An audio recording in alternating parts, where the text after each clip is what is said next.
So we've all been in that situation, right? You're teaching, a student asks a question, and it catches you off guard. And you're not even sure you know the answer. It can be really difficult to know what to do because you want to be able to answer students' questions, but you also want to give a well-considered response, don't you? Yeah, it's such a tricky thing, isn't it, when that happens?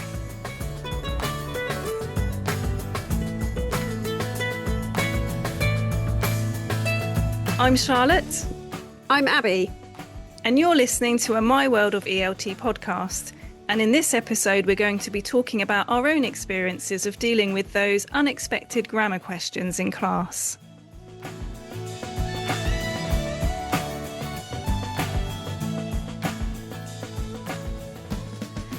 So, Charlotte, was this something that you remember happening a lot in your early days of teaching? Yes, in a word, yes. This happened to me so many times in my early days, more times than I care to remember. And to be honest, it still happens now. But yeah, particularly when I was a new teacher. Have you got a specific example that you could share with us? Yeah, there is one that sticks particularly in my mind. It was probably during my first few months of teaching when I was a young new teacher in Australia, teaching in a language school there. And I was covering a class for another teacher. And I researched that. That all went really well. But at the end of the class, one of the students came up to me and said, Teacher, can you look at this question and the answer I've written? And can you tell me if this is active or passive? Ooh. And I had no idea. I had absolutely no idea. So how did you feel in that moment?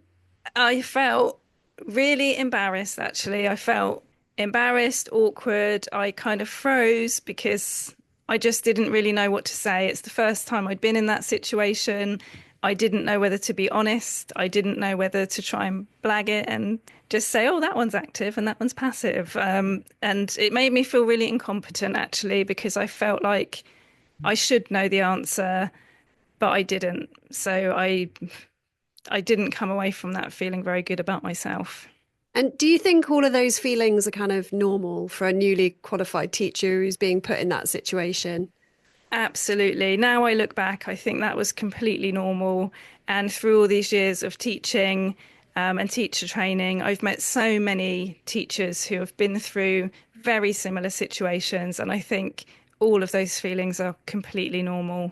It happens to all of us, doesn't it, at some Yes. point? And like you say, it doesn't stop happening. It keeps happening. Absolutely. What about you, Abby? Can you remember anything specific? Um, I can't remember. I can't remember specific examples, but I do remember that being one of my biggest fears in my early days of teaching, where I would plan a lesson and I would think, oh, I hope they don't ask me about this, or I hope they don't ask me about that, or oh, what would I do if they suddenly put me on the spot? So I think it was always in the back of my mind that it could happen at any time and I wouldn't be able to answer adequately because, the truth was back then I didn't know an awful lot about grammar. I was learning on the job like a lot of people. And you're very concerned about all the stuff you don't know that could come up, I guess. Absolutely. And I think sometimes if you are a native English speaker, sometimes you're in the classroom with your students who actually, if you're a new teacher, might actually know a bit more about grammar and grammatical terms and meta language than you do as a new teacher, which can be quite intimidating as well. For sure, yeah. All the terminology that I used to worry I was going to get muddled up in my mind because I'd never thought about those words until qualifying to become an English teacher. Absolutely. It's not something that we really studied an awful lot at school ourselves. So it was all a little bit alien.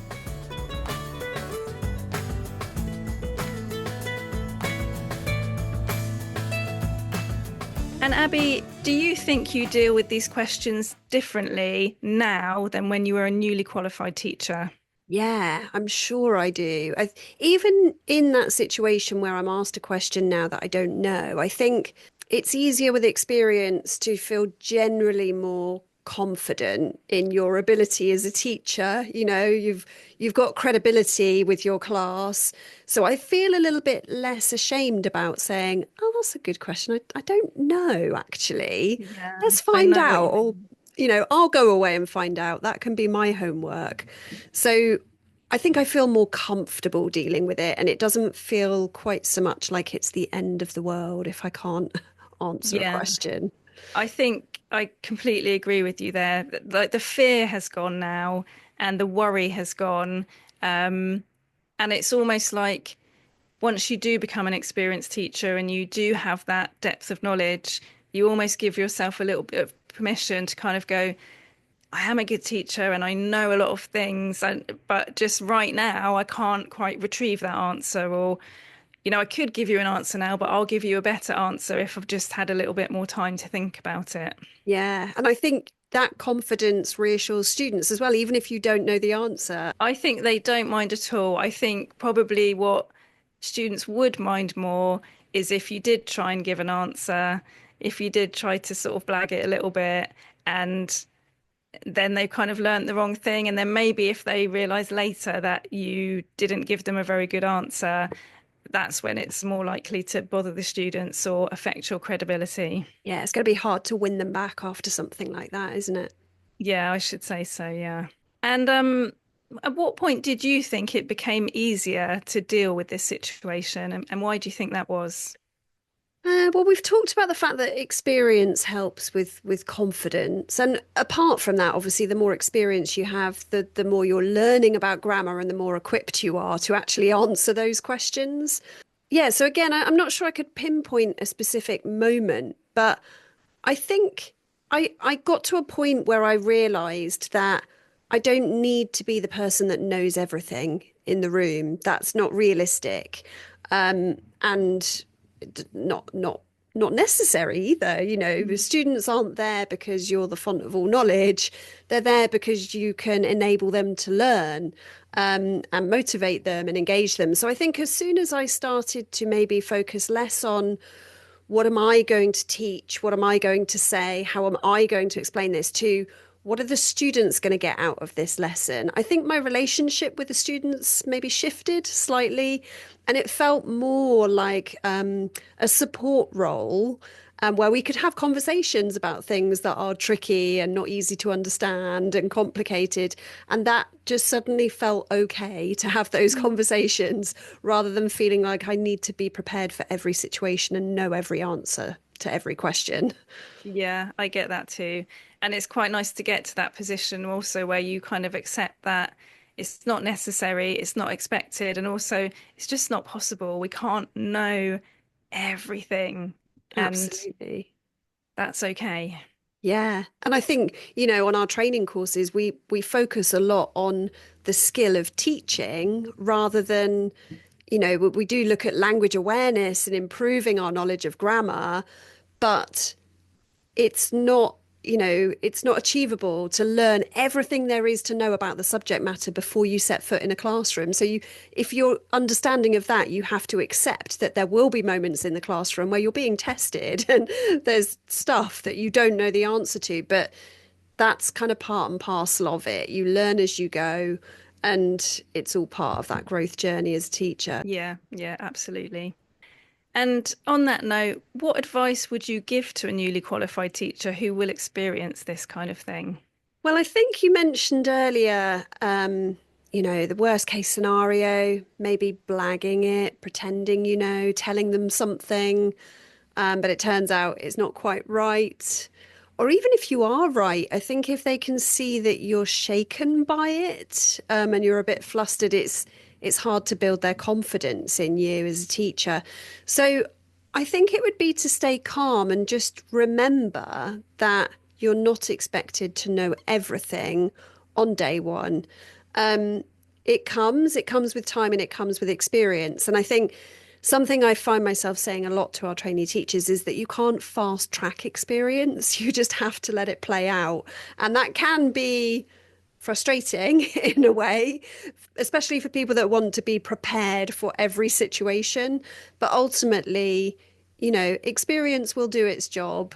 And I think if you've got a good relationship with your learners, then they will understand that you don't know everything, the answer to every single question. But it's about how you deal with it, isn't it? It's about being honest, being open, and being proactive in going away and finding the answer and coming back to it later.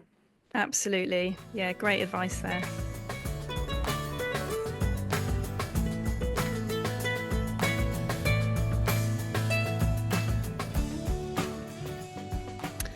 So, Charlotte, you work a lot in the training room.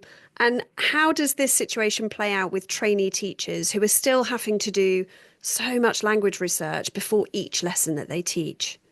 Well, what we would tell them is that the language research they're doing should really just center around their target language and what they're teaching, what's relevant to what they're teaching that day. And they should know the answer if it's related to their target language. So that's where their research should be focused, not to try and anticipate everything and every question that they might get, but just really focus in on that target language. So something that might be connected, and just try and anticipate what your students might ask you about related to that target language, maybe questions that you haven't thought of, and try and preempt some of those so that then you can be prepared. But also, to bear in mind, it is okay not to know everything and it's okay to say as much, but just really, really focus your research on your target language. And you should go into the classroom feeling fairly confident about that, but you don't need to feel confident about everything. What about you? Yeah, no, I completely agree. I think it's kind of a skill to look at language in a different way and think, right, well, if learners wanted to take this way and use it, what problems might they encounter? Because if you're anticipating the problems they might encounter, you can kind of predict some of the questions they might ask. But as you say, that's all around what you're teaching. It's only if it's relevant to what you're teaching. So, it can be overwhelming to think, how do I walk into my first lesson prepared for any language question I might get asked? And it's just being at peace with the fact that you can't you can't be ready. So just focus Yeah. on what you're teaching and be confident in that. And if that confidence comes through, then everything else can be managed. It's control the controllables, isn't it? Absolutely. And Abby, do you feel that teachers might feel that this takes away from their credibility? Yeah, for sure. I think it's a real kind of crisis of confidence if you can't answer a question. That's what we imagine teaching to be. You're there, students have a question, you answer it. Um, and particularly with newly qualified teachers or trainee teachers, I think there's so much that they're trying to juggle in that moment. They're very new to lesson planning. They're trying to consider all of the techniques that they should be demonstrating, getting their activity instructions right. They've got so much to focus on that I think There's already a they lot going struggle on.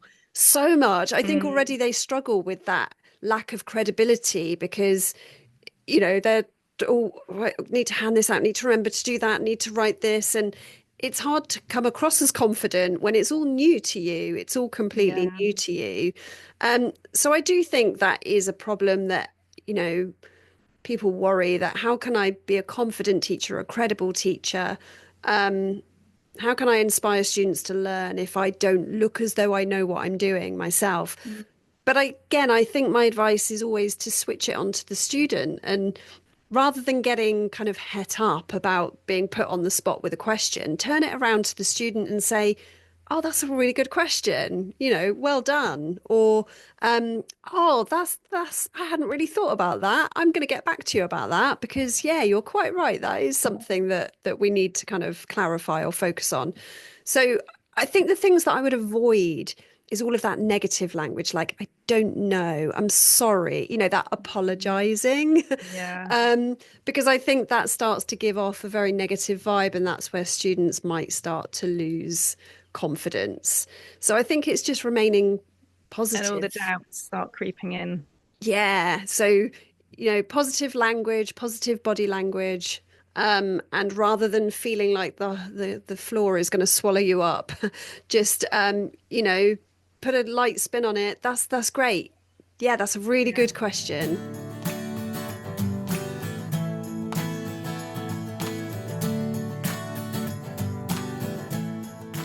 If you would like some tips on do's and don'ts when dealing with those unexpected grammar questions, Click on the link for our free downloadable pointers. And did you know that we also have a language module on this topic? Go to our website to check out our bite-sized language modules, focusing on practical classroom phrases and teaching tips on a range of topics. Thanks for listening to this My World of ELT podcast, and see you next time.